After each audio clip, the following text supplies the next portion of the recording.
start sharing my screen or Madam, Vaishali Madam, please begin. We are live. Okay, sir. Hello, good morning, everyone, and thank you for joining today's webinar. Today, on the occasion of Teachers' Day, Applied Sciences and Humanities Department of Parul Polytechnic Institute have scheduled webinar on exam stress and beyond, the brain at work. I, Vaishali Nathwani, would like to introduce today's guest speaker, Surbhi Banerjee. She is an award-winning content marketer, social media consultant, and advocate of mental health. A warrior of depression herself, Surbhi found her true purpose after the age of 30 when she started Mental Health Simplified, an initiative to simplify issues related to mental health and wellness. Using her background in music, she weaves together storytelling and singing to motivate and inspire people to speak up and seek help. And alumna of the University of Manchester, with almost a decade of exposure to the corporate ecosystem, she combines her background of biotechnology and knack for entrepreneurship with the principles of psychology, which makes her communication affordable and lucid. She believes that everyone has a superpower. For her, it is her empathy and compassion for others. She is also a certified emotional intelligence coach and a mother of 3 beautiful girls who dance on 4 feet but love with her human brain. It's a privilege to welcome you here, ma'am, on this platform. Thank you so much, Vaishali ma'am. First of all, I would like to thank you from the bottom of my heart, you, Hemal sir, and all other faculty members who are a part of this webinar. Thank you so much for giving me this opportunity and inviting me here. Secondly, I want to congratulate you, your department, and the entire university. Why? Because mental health as a subject is still very less discussed, not just in India, but all across the world.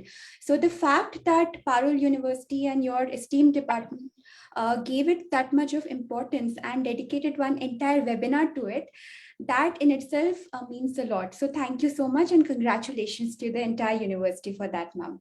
Yes, nowadays it's required, ma'am, mental health. Absolutely. So today I'm going to touch upon a very important aspect of mental health. I'll just start sharing my screen.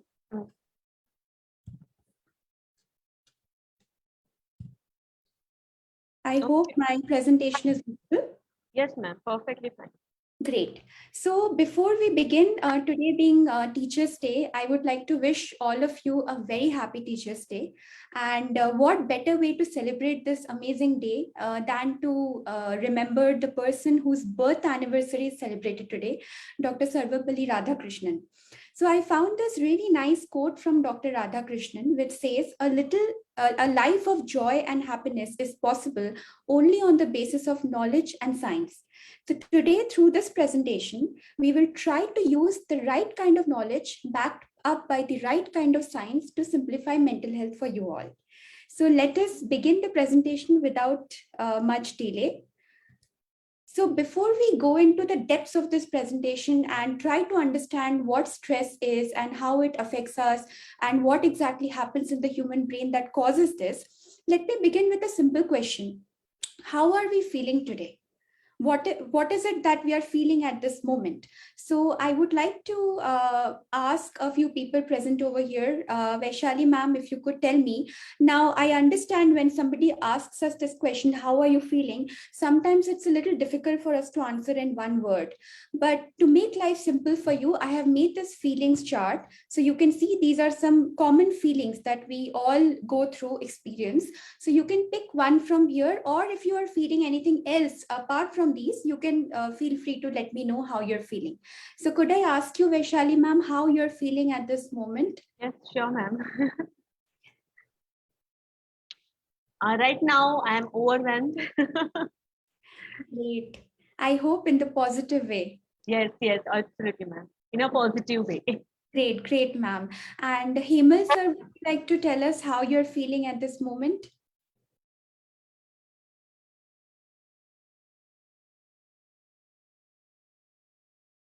I think the connection is Joyful, madam. Okay. Yeah, sir, how are you feeling right now? Joyful. Great, great, sir. Happy to know that you're feeling joyful.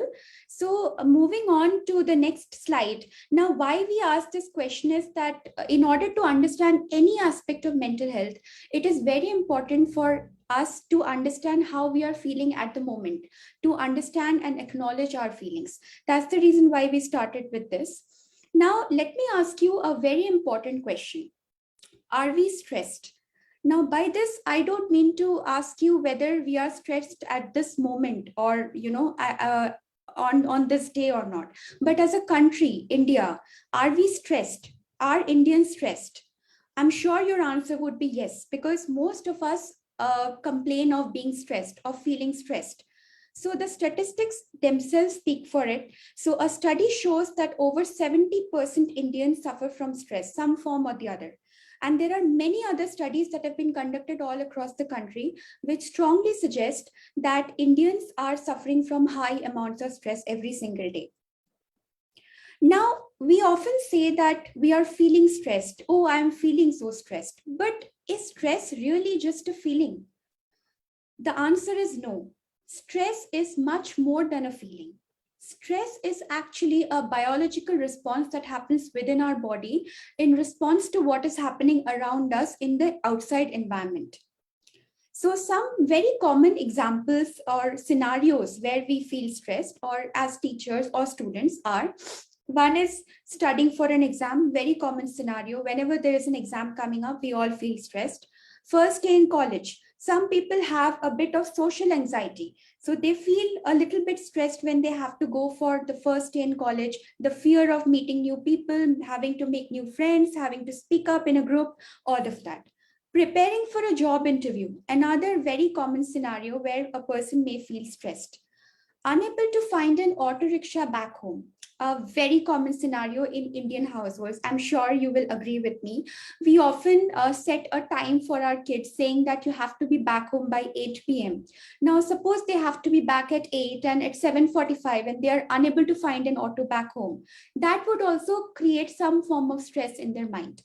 Another common form of stress is meeting new people, getting results. Of course, results makes all of us stressed, feeling threatened. So whenever we are in an argument with somebody and we feel that the other person is trying to put us down or prove us wrong, that's also a scenario where we can feel threatened and hence feel stressed.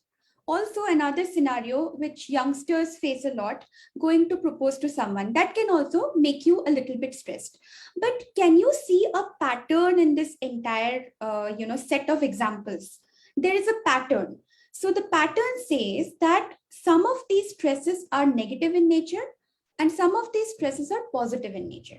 So I think you would agree with me. Whenever we talk about stress and we say that, oh, I'm feeling so stressed, generally we talk in the negative light. So we say that stress is a negative thing. But in reality, stress can also be positive. So there are few cases like studying for an exam or results which can be negative. Also, meeting new people first in college can provide us with some form of stress coupled with a little bit of nervousness or excitement. So that is not entirely negative, that can be termed as positive stress. So as I said, stress is of two types. So let's understand this first in order to understand stress and how our body reacts to stress in a better way. So the kind of stress that has a positive impact on us is called as eustress or positive stress. A very common example, a lot of us like to go to these fun rides like roller coaster rides, or we like to watch thriller movies. So that also creates some stress in the body. But do we do that to feel stressed or feel negative? The answer is no, right? We do that to feel this adrenaline rush or to feel excited or to feel thrilled. So that is the kind of stress that is called as the positive stress. The other kind of stress, which is of course the major part of stress, is called distress or negative stress. Now again, distress is of two types. One is acute or short-term stress, which just happens when there is a threat, and when the threat is gone, it just finishes off. For example, after a long day in college, we are driving back home and we get stuck in traffic jam. So if the traffic jam goes on for an hour, till the time we reach home, we are stressed. But the moment we reach home and we meet our kids and we are greeted at home by our family members, the stress is gone. So that is the short-term stress or acute stress. On the other hand, if we are, say, in a toxic environment and we have to go there every single day, say we have a toxic workplace where our boss doesn't listen to us or puts us down in front of everyone every single day, belittles us, or we are in a toxic relationship which goes on for a long period of time, that comes under chronic stress or toxic stress. So I hope this is clear, the two types of stress. Now, a lot of us often say, we are feeling stressed. And a lot of other people also say we are feeling anxious. So are stress and anxiety the same term? Can we use both interchangeably? The answer is no. Stress is different, anxiety is different. Let us try to understand what is the difference between the two. Stress is a physical change that takes place in the body, as I said, some kind of biological response in response to some outside factors. That is called as stressors.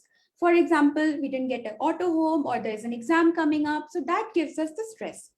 But anxiety, on the other hand, is a general feeling of uneasiness or overwhelm that can occur even in those people who don't have any outside factors around them. So basically, anxiety happens when we have fear of something. So it can also happen to people when they're just sitting on the sofa watching TV and suddenly they have a feeling of something not good happening. Like sometimes we get this feeling of doom, right? That something bad is going to happen. That is anxiety because there is no stressor around, but we are still feeling anxious. So this is the difference between stress and anxiety. Now, let us try to understand how stress happens in the body, because unless we understand what is happening inside our body and how we are responding to stress, we will not be able to curb stress and apply the hacks to prevent stress from happening. So let us take a real world example. I hope you have heard of called Kabaddi. So I would like to ask maybe Vaishali ma'am or Hemal sir, whoever wants to tell me, if you can just tell me in brief what Kabaddi is and if you have played it as a child. Yes, ma'am, we have played it. So in that, what happens, ma'am? You would remember, right? There are two teams. Yes, yes. Team, the one member from one team has to go to the other team and try to tap on as many members as possible without getting caught and come back. Yes, right? exactly. An amazing example of how our body reacts. As we go to the next few slides, you'll be able to relate it better. Now, I want you to concentrate only on the game of Kabaddi. Imagine there's a game of Kabaddi happening. Now, this entire game triggers something called as a fight or flight response. Why do I say fight or flight? Because when we are going to the other team to tap them and to, not let ourselves caught, we are trying to fight them. We are trying to defend them, and we are trying to, face them, fight them, and win over them.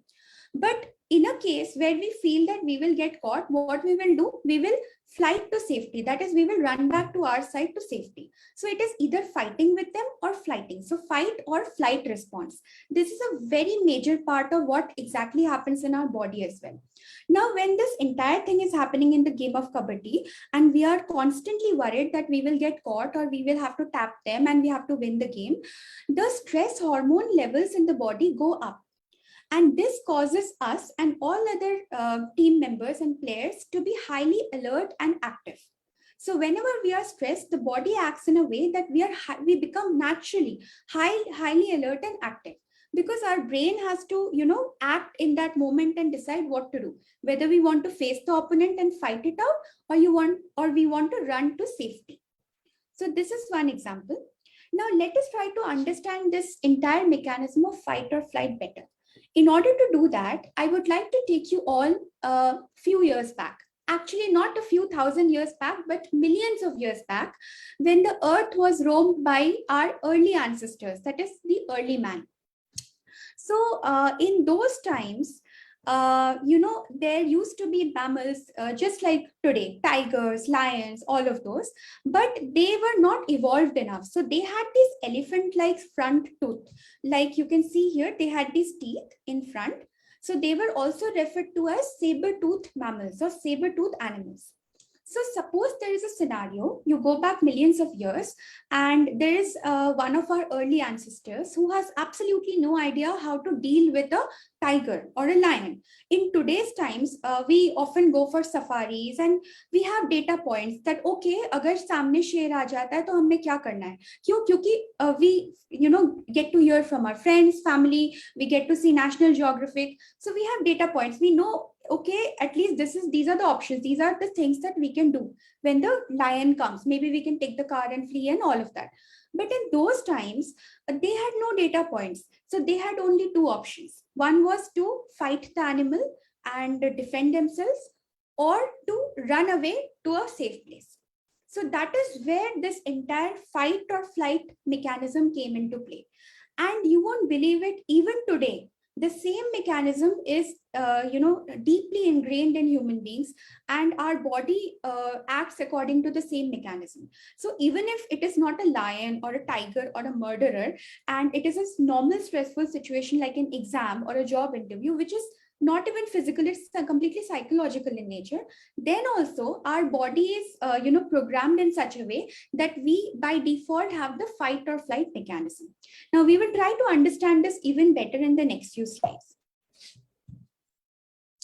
Now, before anything, let me take you on a short trip inside the human brain. I'll not use a lot of science here. I'll try to make it as simple and easy to understand as possible.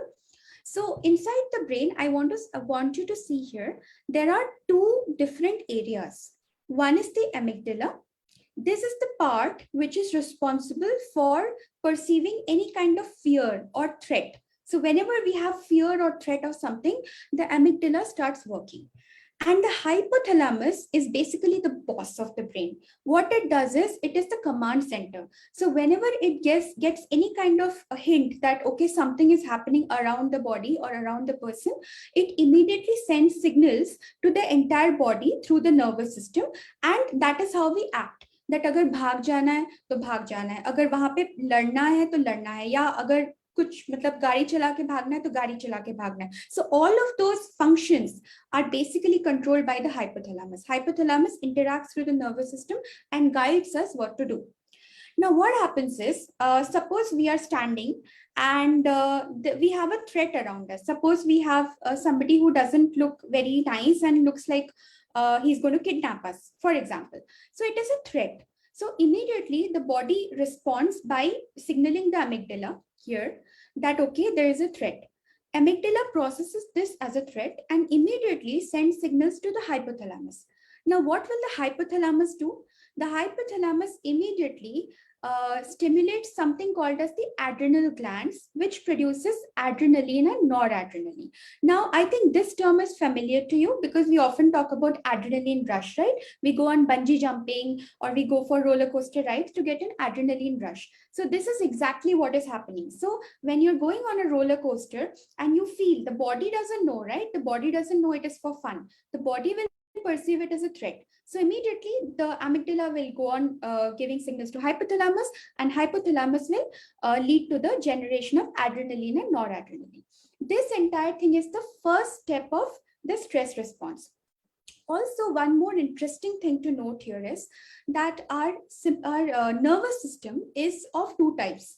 So one is sympathetic nervous system and one is parasympathetic nervous system. The sympathetic nervous system, as you can see here, is actually the one which is involved in your stress response. So whenever you feel, oh, I'm so scared, I'm so stressed because of exams, I'm so stressed because of this job interview, it is basically your sympathetic nervous system at work.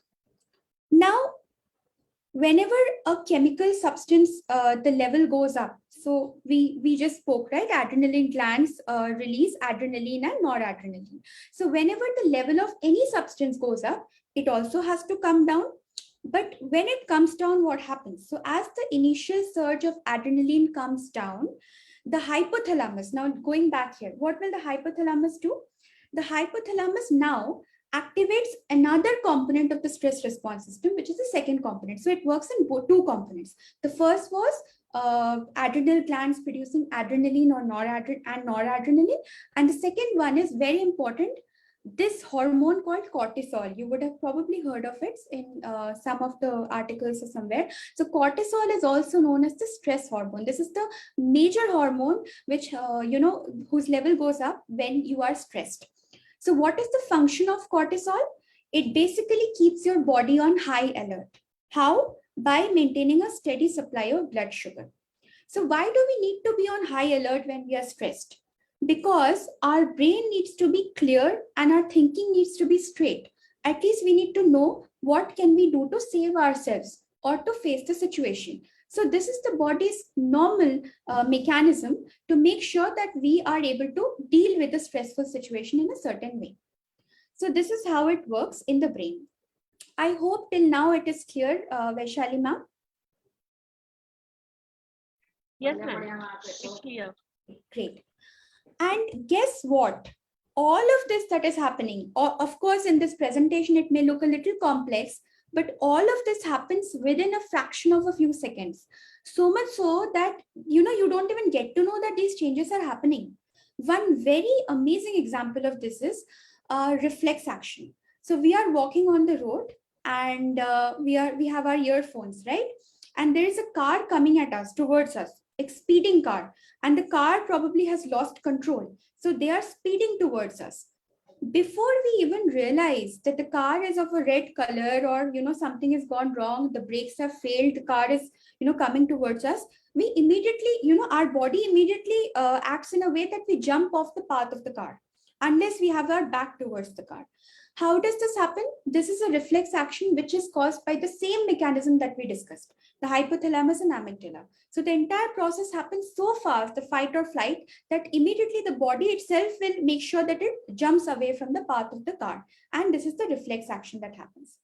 Now, whenever we are having this entire stress mechanism, stress response, the entire thing is happening, a few symptoms are there in the body, which are some of these are visible to the naked eye, and some of these can be felt by us. So let us look at some of these symptoms, and I think you would agree whenever you are stressed, you also go through these. So one is the heart starts beating faster than normal. The pulse rate and blood pressure go up beyond normal.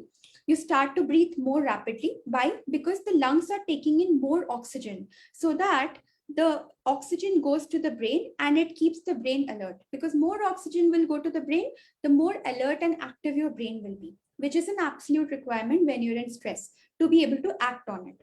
Then also our different senses, like the smell, the sense of smell, the sense of seeing or hearing, all of that also becomes really, really sharp when we are stressed. So this is an amazing thing to know that all of this is happening in our body when we are stressed. Also, surprisingly, like we say that when we are stressed, we do a lot of stress eating, but that doesn't happen in a lot of people. In fact, in majority of people, when we are stressed, we lose our appetite and we also lose a part of our immune system.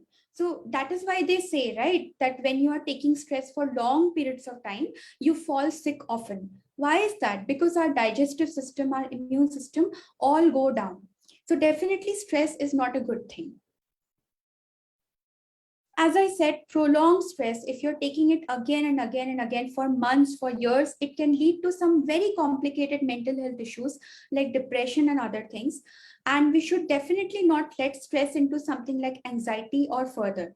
So we can take it like this. So stress is the basic level, right? So we are having stress because of a job interview or an exam. The next level is anxiety, wherein we are so anxious that even when we don't have an exam, the exam is 6 months down the line, we are feeling anxious that what if I fail? What if, my teachers or my parents say something to me? So the stress should not, translate into that stage, because once you come to that stage, then it becomes very fast and you can definitely translate into something further like depression or even other mental health concerns, which is definitely not desirable. Now let us talk about the most important topic that we are here for, which is exam stress, which is just one kind of stress that exists. So what do you think causes exam stress? So before I go on to this slide, if I can just ask this question to a few people in the audience. So Hemal sir, Vaishali ma'am, if you could just tell me from your experience, what causes exam stress amongst students? Even one example is fine. I think lack of confidence, ma'am. Right, ma'am. Right. Lack of confidence. So, ma'am, do you agree that lack of confidence mostly happens because they don't study at the right time? Maybe when they can study the whole portion, maybe 2-3 months in advance, and we all do it. We have all done it. I have also done it. We tend to study at the last moment. So that is a very important, part of it which causes the stress. So I spoke to a number of college students and school students, and these are some of the things that they mentioned to me. So one very important reason why we have exam stress is procrastination, because we tend to push everything to the last minute. Okay, 6 months left for the exam. Why should I study from now? I will forget. Let me keep it for the last moment and I will study maybe 1 month before. And then that 1 month becomes 2 weeks and then it becomes one night before. So that causes a lot of pressure on the mind and a lot of stress. So that's one thing. Another reason that can happen is feeling less prepared. So even when we have studied, even people who top the class, they can feel like this, that no matter how much we have studied, we feel, no, we are still not prepared enough. So feeling less prepared is one reason. Another reason is having intense competition with your peers, that, oh, I have to top, or I have to do better than her, or I have to do better than him. So that can also, create some amount of stress. And of course, peer pressure, pressure from parents, high expectations, all of that can together cause a lot of exam stress. Now, let us pick the most important and most common reason why we get exam stress, that is procrastination. And let's try to understand what happens. So when we say that आज नहीं कल, जब हम बोलते हैं कि कोई भी काम हो, it's not necessarily for exams, but कोई भी, even if it is a home, an activity to be done at home, and we say आज नहीं कल करेंगे, that is called as procrastination. So unfortunately, in our society and in the world, most of the people say that if a person is procrastinating, that means the person is lazy. But scientifically speaking, that may not be the case always, because it is something that is happening inside the brain, and sometimes it is a little bit beyond our control. So let us try to understand, why do we do this when we say that aaj nahi kal, kal nahi parso. So in the brain we have two parts. So I would like to show you here. So one is this part, which is here near your forehead. This is called as the prefrontal cortex. What does this part do? This is the part which is responsible for all our logical thinking. The way we humans think that, okay, logically speaking, this is what is happening and that is what is happening. 2 + 2 is 4 and all of that. And there is another part of our brain which, which is somewhere here at the back. This is called as the limbic system. The limbic system has nothing to do with logical reasoning or logical thinking. The limbic system is the one which is responsible for all our emotional and behavioral responses. And this is what makes us humans different from animals. So in animals, they have the limbic system, which is very, very strong. So animals always think through their emotions or through their behavioral patterns. They hardly think logically. But we humans have that edge. So we have the prefrontal cortex, which is for logical reasoning, and the limbic system. So during procrastination, what happens is, suppose we have an exam tomorrow and I'm watching Netflix, I'm watching some TV show, and my brain keeps telling me, abhi mat karo, maybe 2 hours के बाद start करो, अभी देख लो जो देख रहे हो. So what we do is we tend to enjoy the present moment so much that our this limbic system, our the one which is responsible for emotional thinking, कि नहीं अभी अच्छा लग रहा है, I'm liking this moment of watching TV, so I will continue doing that. That takes over the prefrontal cortex. So the logical reasoning completely goes out of the window. That, oh, I have an exam tomorrow, I have to study, what will happen if it is the last moment? That completely goes out of the window. So we tend to procrastinate. This is what exactly is happening inside the brain. Why I'm telling you this is that next time when you feel, or any student feels that, aaj nahi kal, of course it is not a good habit, and I would also take you through some hacks to prevent it from happening. But this is something which might be happening in your brain around that time. What is the good news? This is not permanent. It's not that, we are born procrastinators and we will keep procrastinating all our life. Thanks to this concept of neuroplasticity, our brain is very much trainable. So by using a few simple hacks and tricks, we can definitely change this case and be less of procrastinators. So here are some science-backed hacks that I found from some articles that I read.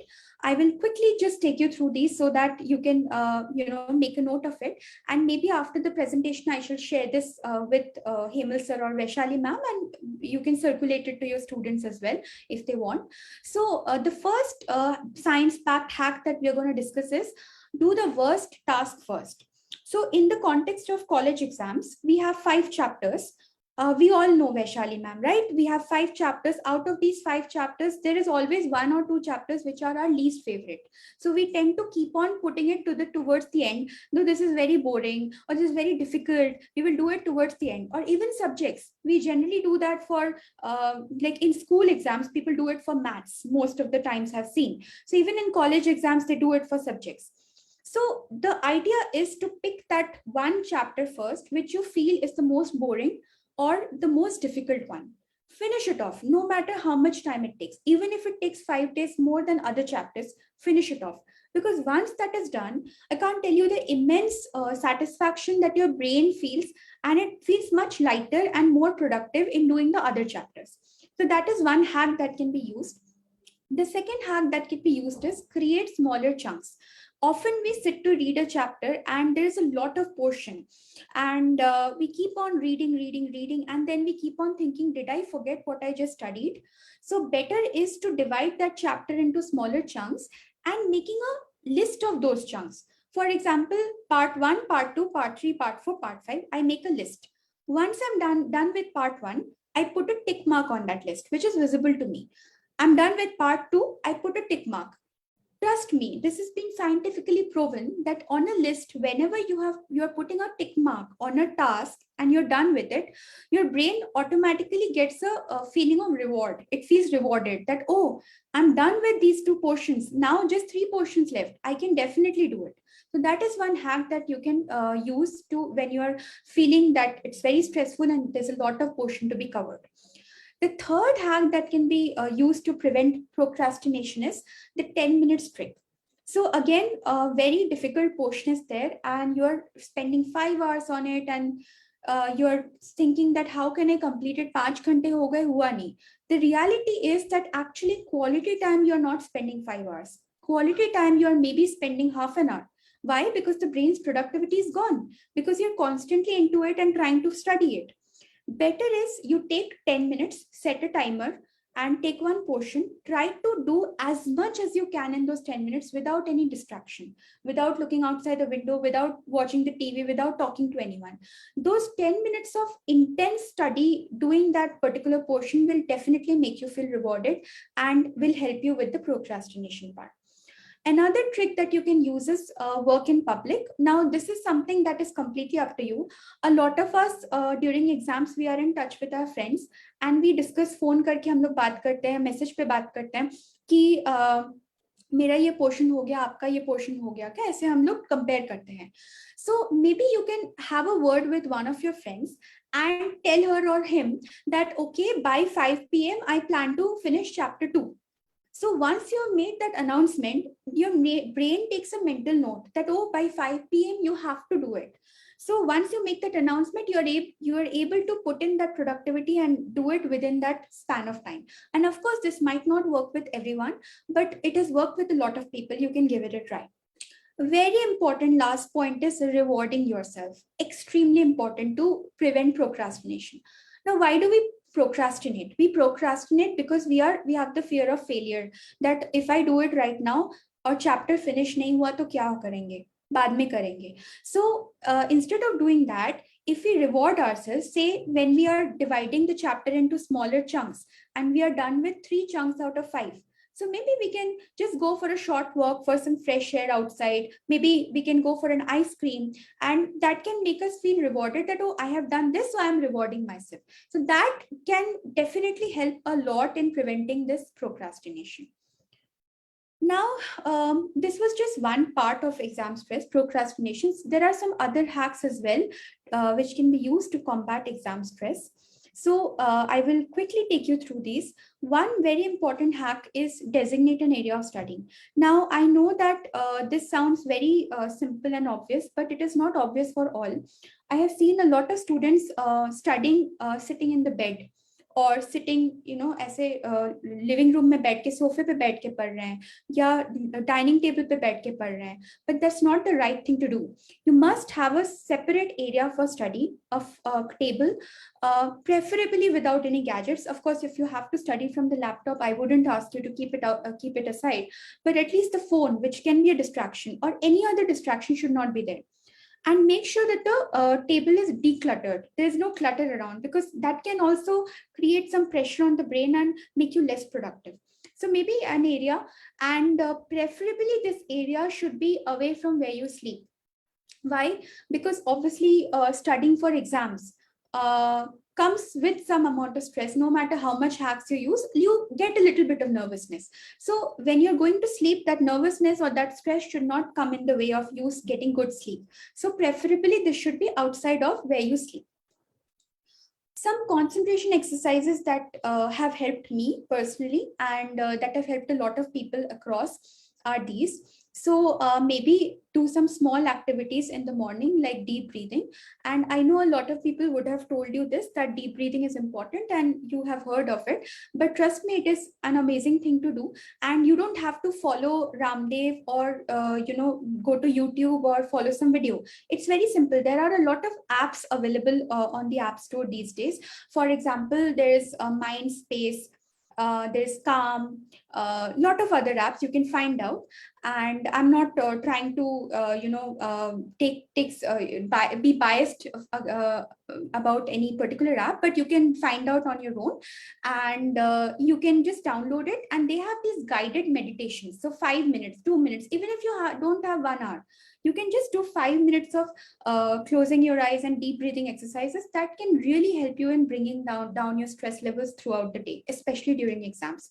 Another thing that really helps me, and this is one very interesting study that had happened in the US that I had studied about, which says that when you are, revising, this is not when you're reading a chapter for the first time, but when you're revising something, and you can just put on your earphones or your headphones. You can put some calming music, but keep the music volume very low. Like it should be extremely low. You can hardly barely hear it, but you cannot hear the words or hear it like very loudly. That can really help get the words, seep in better in your brain, and that can help you in memorizing those words or remembering those words while revising in a better way. So you can try it out as well. Taking breaks is extremely important. Please don't study constantly at 5 hours in a stretch or 6 hours in a stretch. No matter how we think, even if our parents come and tell us, we often say that nahi, abhi hame padhna hai, so we will keep on studying. It is of no use, because you are not getting the quality productivity for your brain here. The productivity has been reduced completely if you are constantly studying for 4-5 hours. So make sure that every 1 hour, every 45 minutes, you take a break. And by break, I don't mean that you start watching TV. No, that's not break. By break, I mean maybe go for a walk, take some fresh air, or if you have pets, take them out for a walk, or maybe go sit with your parents and talk to them for a bit, or maybe talk to some friends on the phone. That is what I mean by break. But taking breaks is absolutely important to make sure that your productivity is high. And if your productivity is high, automatically your stress levels will come down. Another very important thing that a lot of scientists are talking about these days is reducing screen time for better sleep. Extremely important. Most of us, be it teachers or parents or students, most of us, what we do is when we are going to sleep, we tend to look into our mobile, and we just scroll on social media or anything else. We just keep scrolling, and till we feel sleepy in our eyes, जैसे आँख में नींद ना आ जाए, तब तक हम उसको बंद नहीं करते हैं, हम लोग देखते रहते हैं. We don't have a time when we will shut it off and keep it aside. Most of us do this. That is absolutely wrong. So make it a point that if you're going to sleep at 11 before the exam or 1 week before the exam, make it a point that at least 45 minutes to 1 hour. At least 45 minutes to 1 hour before you go to sleep, you put it on silent mode or put it in some other room or put it inside the almirah. I do that all the time because that is the only thing that can stop me from going and looking into my mobile and checking for notifications. That's the worst thing one can do before an exam. So make sure you do that. Also, a very interesting study happened recently, which says that music can definitely bring down the stress levels. So, what you can do is you can pick any track, say any A.R. Rahman track, and he uses a lot of musical instruments, right? Violin and piano and a lot of instruments. So focus on just one instrument. Don't focus on the entire song or the entire piece. Focus on just one instrument. Say you're picking piano. To keep focusing on that just piano and keep listening to it for 5 to 10 minutes. This can help in improving and boosting your memorizing abilities from 0 to 100. So you can definitely make use of it, and trust me, I have used it. It can really help. I won't go into the details of this, but we must understand that no matter what hacks we use or how much we study for an exam, what goes inside the body into our stomach is very important. So make sure that you eat things or food items that are known to bring down stress levels. So these are some food items that are known to bring down stress levels, like beetroot, yogurt, spinach, dark chocolate.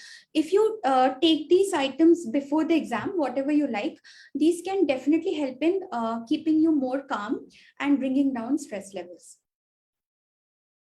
Now, we just talked about exam stress. But there is a life beyond exams too, right? So stress can happen even beyond exams. So how do we curb that? Like, we will grow up one day, we will go out of college, but then also stress can happen. How do we curb that? The answer is with a happy and content mind. Now, very few slides are left. I will just quickly finish this off. So there are, it's a very interesting concept that I want you to listen to very carefully. So our brain is an amazing organ. It's a magical organ.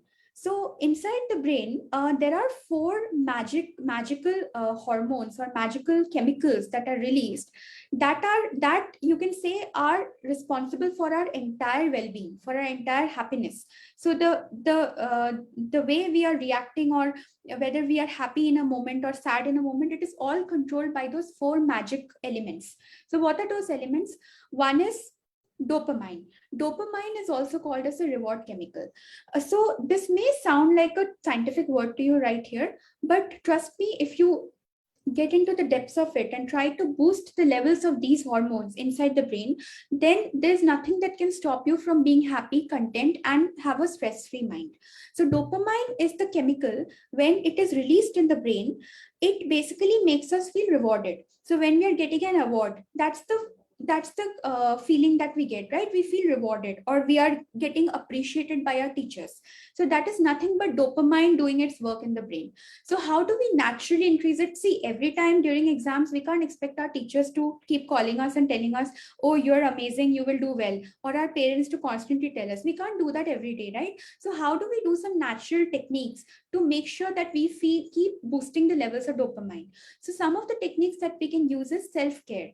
Like, for example, before an exam, go for a long hot shower and just, don't think about anything. Just be stress free and just go for a long hot shower and spend some time on bathing yourself. Another thing that can be done is celebrating small wins, eating good food. And by good food, of course, make sure that you don't eat a lot of junk food, but yeah, food that is tasty, homemade food can do.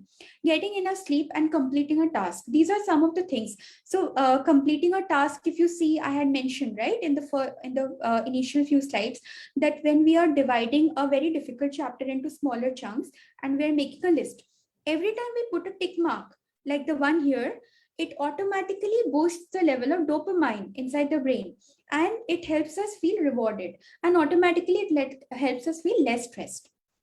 Another magic chemical that gets released in the brain is called oxytocin.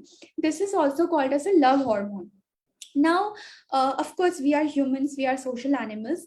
So just by feeling rewarded and just by feeling happy, it is not enough. We need to constantly feel motivated, supported, and loved. So now it is not possible for our loved ones to do that every time, every day for us. So how do we do it?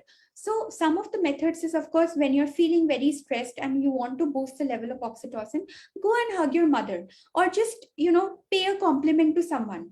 And of course, this is not easy to do every day. So maybe one thing that you can do every day is this: positive affirmations. And this has helped me change my life as well. So what I do in the morning when I wake up is, I go to the mirror, I look at myself, and I tell myself that, okay, today is going to be a great day, and I'm going to ace this, and I got this. So these few words that I tell to myself in the mirror, as if someone else is telling it to me, this is called as positive affirmation. That immediately makes me feel loved and boosts the level of oxytocin in the brain. Another magic chemical is serotonin. Now, this is extremely important, especially for stressful situations. Now, having a good mood is very important, right? If you have a bad mood, if you had a fight with someone right before your exam, that can be a complete bummer, and it can, no matter how much you studied, it can definitely cause a lot of stress in the unnecessary stress in the brain. So why to do that? So one thing that you can use is serotonin, which is the mood stabilizer. Now, how do we increase the level of this? One is through meditation. One is sitting in the sun. Believe me, this is very important. 10 minutes of sitting in the sun every day can boost your level of serotonin and keep you in good mood the entire day. Try doing this. Maybe going for a run, walking in nature. So I was reading this study which spoke about the fact that if you walk on green grass barefoot, right? So जैसे ओस गिरी होती है उस पे अगर आप barefoot चलते हैं morning time पे, that also helps you stabilize your mood by boosting serotonin levels. So these are some simple things that you can do every day and keep your your mood stabilized throughout the day. The last one, which is endorphin, is the one that is released when we do some kind of exercise. So when we go for exercise, no matter how much we run or lift weights and all of that, we do feel pain, but we also feel a sense of achievement, right? A sense of happiness. So that is nothing but endorphin doing its work. So some of the things that you can do is watching comedy. Maybe you can watch some Kapil Sharma show or some stand-up comedy show. You can use some essential oils while you're studying, or even after you pass out of college, you can do these. Dark chocolate is also known to boost the levels of endorphin in the body. So these 4 magic chemicals, if we can master these, and if we can make sure that we keep the levels of these chemicals boosted in the brain, then half the work is done. It will make us a very happy and content person overall. Now, having said all of this, there are many hacks, not just here, but if you read up on the internet or anywhere else, many hacks out there which you can use or try to use and see if it works for you. But remember, sometimes things can get very overwhelming and it can go out of your own hands. There can be a lot of anxiety that you may feel during exams and feel that, oh, I'm going to fail, this will not work out, what will I do, what will my parents say? Don't forget to don't forget to seek professional help if you feel so, ever. Because sometimes when things are not within our control, it is important to seek help. Now, having said that, you don't have to jump jump at seeking help from a therapist or some mental health professional. I'm not saying that. Try talking to your loved ones first, but talk it out. Don't keep it to yourself. Even if you feel that your parents won't understand, try talking to some friend of yours who may understand what you're feeling. Sometimes even talking it out can make you feel lighter and less stressed. So do that. And even then, if it doesn't help, because there are a lot of things that happen in colleges which we don't talk about with parents. For example, bullying is something, I'm sure it doesn't happen in your university, but it happens in a lot of universities and we are aware of it, right? So if you're facing something like that, don't ever hesitate to talk it out, and if required, seek help from a mental health professional. That's very important. Now, this is what the presentation was all about. Mental Health Simplified is an initiative that I started a few months back. So I was, like Vaishali ma'am mentioned, I was myself diagnosed with depression. Of course, no, there was nobody to tell me all these hacks and nobody to tell me how stress response works. So I used to take a lot of stress in my workplace and in my personal life. And I kept doing all of that again and again and again. And all of it put together put me in depression. So I had to seek professional help, but now I'm fine. And that is the reason why I started this initiative. So I have recently also started taking one-on-one listening sessions for people, which is completely free. So if you ever feel that you're feeling overwhelmed or you feel like talking to someone or gaining some insights, do feel free to reach out to me through my social media handles. Thank you so much for the opportunity once again, and I'll just stop sharing my screen now. Thank you so much, ma'am. Thank you, ma'am. Thank you Yes, so for much. this beautiful presentation. I hope it was not too much of science. I tried my best to keep it short. Nice. Some of the points that you talked, it's true that if we write down day-to-day points that or marking points in notes that we have to do this work and all that thing, then it may help to reduce our stress level. Right, ma'am. Yes, and we should try to achieve or accomplish that point. Absolutely. Because sometimes it happens that if you do not accomplish that point for 2 or 3 days, then it will gather and it will again create depression or stress in our mind. Absolutely, ma'am. So knowing about these, being aware of these can help definitely. And we have to start putting in the work ourselves because nobody else can come and do it for us. So we need to start doing it ourselves. So there are 1 or 2 questions, ma'am. Sure. What is the best way to remove our stress during examination? So, ma'am, the hacks that I mentioned over here, these are all, I have read a lot and from different sources I've put together these hacks. So these hacks can be used and they have been beneficial for me as well. I understand I don't take exams, but I also have job interviews and presentations in my workplace. So these hacks have helped me and these hacks can help students as well. I think the most important thing that can help in reducing the levels of stress during exams is being aware of your feelings. Like I said, like I asked the first question, how are you feeling now? So most of us are unfortunately not even aware of how we are feeling. So if you're feeling stressed or if you're feeling angry, we are not even aware. We get confused, especially students, when there is so much on the outside and so much of pressure already. So being aware and acknowledging your feelings, that even if I am a topper, even if I have been doing well, I can also feel stressed. It is completely normal and it is very human to feel stressed. I should not beat myself over it that, I am feeling stressed. I am a topper. I always get first rank. Why am I feeling stressed? It should not be so. You can feel stressed and you should acknowledge it and try to use some hacks to bring the levels of stress down. So that is my go-to advice for students. Yes, and sometimes it happens that if we compare ourselves with other, then also the stress level or the depression comes in our mind, right? So what is the right way to move out of it if we do comparison with others? Right, ma'am. Ma'am, that is a brilliant question that you put up. I think this is very common in today's world, as even Yes, at especially because of social media. absolutely, ma'am, absolutely. In fact, even at this age, we do it, right? It's not that only kids do it. So there's a lot of overwhelming stuff on social media. So it is easy for me to say that it is very easy for me to say that don't compare yourself, but everyone does it. So I think the first and foremost thing which I would suggest is, ma'am, that see, ma'am, we don't have control over our external environment. We cannot control the fact that someone else is doing better than us, or someone else looks better than us, or someone else is more richer than us, right? For example. So we cannot have control over there. So instead of concentrating on those, why not we work on ourselves? I think the first thing that we can do is by working on ourselves, we can prevent this from happening. So what has helped me is that I maintain a diary of my achievements. So what I do is I keep noting down three good things that happen to me in a day, which I feel are achievements. And that can be anything, even something as small as going out and, feeding a dog on the street. that can also be an achievement, because I feel that I've done something for the society, I've done something for animals.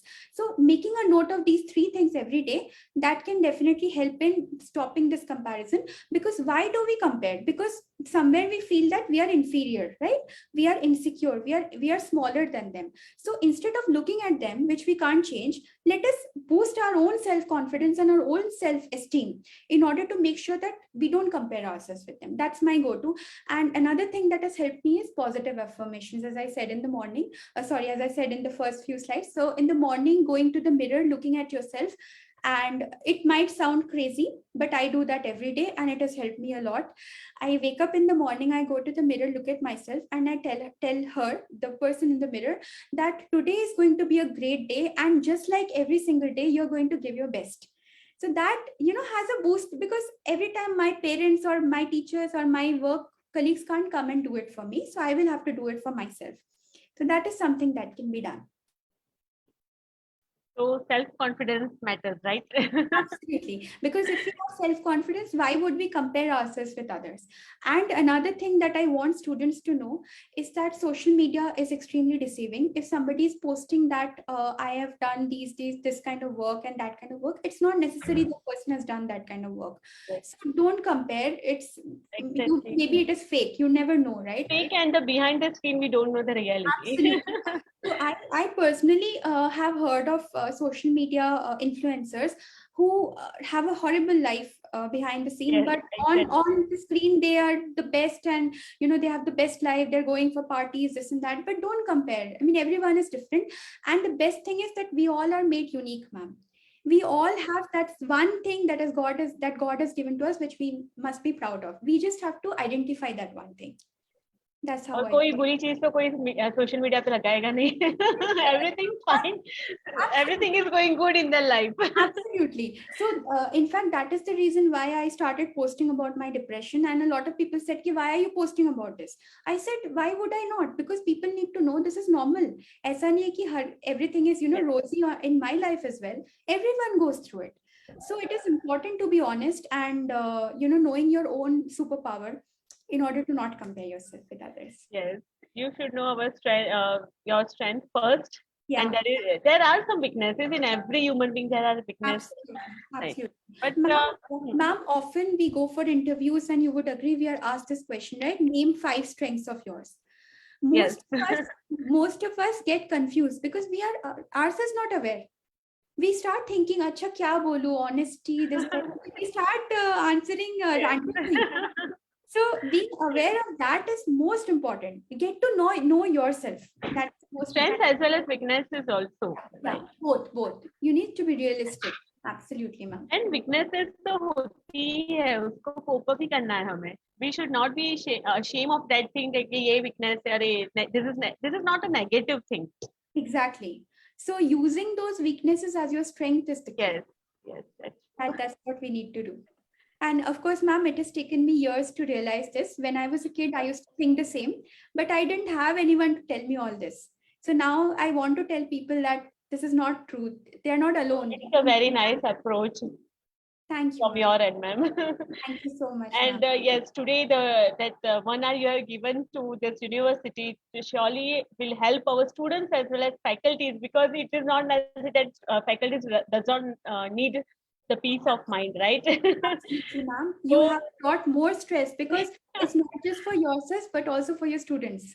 Yes, and your session will surely help us to move ahead in life. So thank you so much, ma'am, for joining with us today and giving us your valuable time. Thank you, ma'am. Thank you for inviting me. And I really hope that this presentation helps more and more people. Obviously, sure. And I will be sharing a small deck of the slide with you so that you can send it to whoever wants with the hacks, because they might forget. So they can keep it with themselves and whenever required. Sure, ma'am. Thank you. Thank you so much. Bye, ma'am. See you. Bye, ma'am.